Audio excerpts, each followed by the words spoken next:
And Andrea has actually provided an excellent framework of UNPA. And he has been the face of the global movement for many years. And he has put it on the world stage with ratification process held in so many countries around the world, which I will quote. I'm very glad that in the note to the workshop, you had mentioned that the aim of the global integration is global security, democracy, justice. So I think in my brief 20 minutes, I would like to underline the need for UNPA and some historical perspective. That's what I'm planning to do. I would like to just quote what came out in the World Economic Forum recently, that they mentioned about the Global Peace Index, and they said in 2015 is the worst year in terms of international peace and security. More people have died in that year than in the last 25 years. And the amount of money that is spent on global arms trade was something like $13.6 trillion, which is equivalent to 13.3 world GDP, which is even 11 times more than the ODA or the official developmental assistance. Whereas if you look at the economic loss from the conflicts in 2015 had been 742 billion US dollars. But whereas the US funds on peacekeeping is only about $8.2 billion for this period. And there have been more internally displaced people and refugees who have been created in 2015. So therefore, my argument is, there is enough need in the world in terms of creating a global governance structure in the world. In the write-up also, I read that the last 10 or 20 years there have been academic literature, but efforts towards global governance have been there from 1940s. I'm just coming from Strasbourg, where the European Federalist formed 70 years back an institution, and also the World Federalist in 1947 in Montreux. So there were several instances of institution building around the world in terms of realizing global governance. And many of these global integration efforts, one could put it in two paradigms. One is with the UN, strengthening the UN from within, and one without the UN.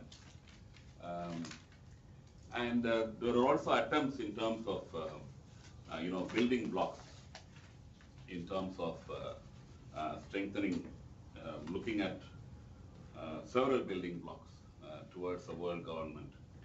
And also, you realize that there was a democratization and strengthening of the UN. Some of the historical things have been, there was one World Constitution and Parliamentary Association. The person is Philip Isley and Reynard Rouget from Mexico. Philip Isley is from Denver. In fact, I have been part of some of these movements for the last 40 years. And in fact, in 1980 or something, I was even appointed as a minister at large in the world government. And Philip Isley wrote the World Constitution. And he also wrote several other things like the World Environment Authority.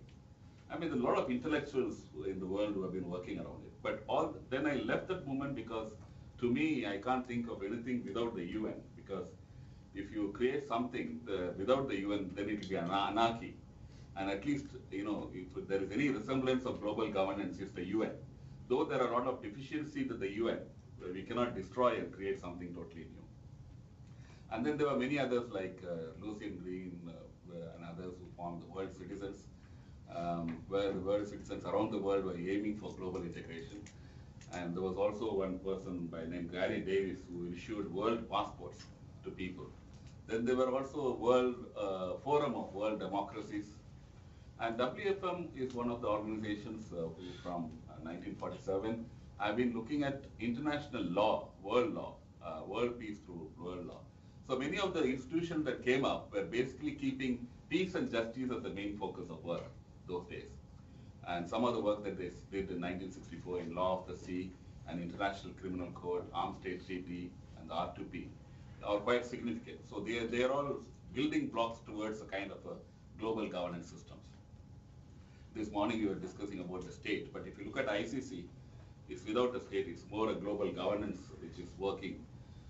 And also regional integration. If you look at European federalists, they argue the case that Europe should be united. And in fact, in the one day of seminar, I didn't hear any word about world government or world federalist movement, because they were only talking about Europe and the problem they have with Britain on 24th. And then I remember in 1974, there was a United Nations General Assembly, 24th General Assembly. They passed something called the New International Economic Order. And there were about 12 people around the world. We were asked to write by UNESCO a book, what our feelings are about that. So technology, introduction of technology, information, IBM's coming in, and the global economic integration, the Bretton Woods institutions, G20, these are all giving a resemblance of kind of a global governance. Then as an alternative, the People's Forum, the World Social Forum came into being, saying that all this global integration is without the people, so people should be at the center and there needs to be respected. On the argument for UNPA, right now there is a democratic deficit at the UN. We all know that with the veto power. And it is not the people, but it is the international civil servant who represent the government of the UN and not the elected representatives. And also we have seen in the name of so-called international community, wars have been waged in Iraq and Afghanistan. I can say for sure because for the last 7 years I've been working in Afghanistan and also in the conflict zone in Sri Lanka, and we all feel that we were all doing bandage work. And some of us used to seriously reflect on the root causes of some of these conflicts. In the name of international community, so many wars have been waged, and they look to UN to legitimize the war. So if the European Parliament can work, why not a parliament of the UN? So that is the argument that we are giving. And also at the UN, the preamble clearly says, we the people.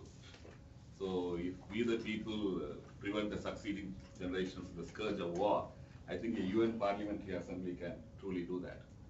The idea of UN Parliamentary Assembly was endorsed by many governments in the world. And India, I have given some figures, 191. Globally, there are 743 members of parliament, including 108 current members of parliament, representing a population of 119 million of past UNPA. And the current foreign minister of Europe, Frederica, had also confirmed her support a few months back. And here I'm just listing the number of places where the UNPA has been accepted in principle. UNPA could effectively address issues surrounding global financial regularity institutions, climate change and arms race, and it's a building block of one above the other, based on democracy. There was some discussion about democracy. Right now, among the 193 UN member states, 50% of them are democracy, and more are coming to be. My argument for UNPA stems from my campaign for Control Arms campaign several years back, because at that time we realized that 90% of the global arms trade was done by the members of the Security Council. And then I went to Cancun WTO discussions where I saw that guns are not even listed as commodities because they already have a monopoly. So why would they list it? So in the first UN conference in 2001, which was promoted by many civil societies and ambassadors from several countries, when we are arguing for this, US came up strongly and said we can't allow ban on export to non-state actors because Taiwan is a non-state actor. So, the kind of arguments that we get were very interesting. And finally, the whole conference fell through. And later on, the whole campaign was focused on arms trade treaty, whereby we asked many governments to have marking and tracing on the weapon because weapons are sold to many conflict zones against the Geneva Convention without markings on them. So you can't hold any government responsible. So this now ATT is a reality. So that time only we realized, unless there is a world parliament, then, many of the so-called international community who try to manipulate the world to serve their own interest. Militarization should be stopped, and there should be regional harmony, peace, and security. I mean, I come from India, and India took a lead in non-aligned movement and Group of 77, and also Nehru and Gandhi together were visualizing the one world government until 1966, and now we have a nationalist government, which is quite opposite to what they are doing. And then some of the proponents of the world government and world governance have been on non-violence, political environment, Nehru, Martin Luther King, Nelson Mandela, and a few others. And dream of a parliament of the UN could generate massive funding to address people's issues of extreme poverty and right to education and protection of environment. These are the needs of the people. People want, climate change to stop. So to effectively address issues of financial regulations, climate change, and also, arms race, only the parliament can really, UNPA can effectively address. We just have one world and we need to preserve it. And we have a dream, and I am 62 years old, many of us are, and I think some of you here around the table have the possibility to realize that dream. Thank you.